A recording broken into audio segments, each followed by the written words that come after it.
বিসমিল্লাহির রহমানির রহিম। দয়াময় পরম দয়ালু আল্লাহর নামে। আলহামদুলিল্লাহি রাব্বিল আলামিন। সকল প্রশংসা জগৎ সমূহের প্রতিপালক আল্লাহরই। আর রহমানির রহিম। যিনি দয়াময় পরম দয়ালু। মালিক ইয়াউমিদ্দিন। কর্মফল দিবসের মালিক। ইয়াকা না'বুদু ওয়া ইয়াকা নাস্তাঈন।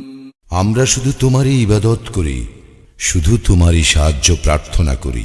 ইহদিনাস সিরাতাল মুস্তাকিম। আমাদেরকে সরল পথ প্রদর্শন করো। সিরাতাল্লাযীনা আন'আমতা আলাইহিম গায়রিল মাগদুবি আলাইহিম ওয়ালাদ-দাল্লিন। তাহাদের পথ যাহাদেরকে তুমি অনুগ্রহ দান করিয়াছ, তাহাদের পথ নহে যাহারা ক্রোধ নিপতিত ও পথভ্রষ্ট।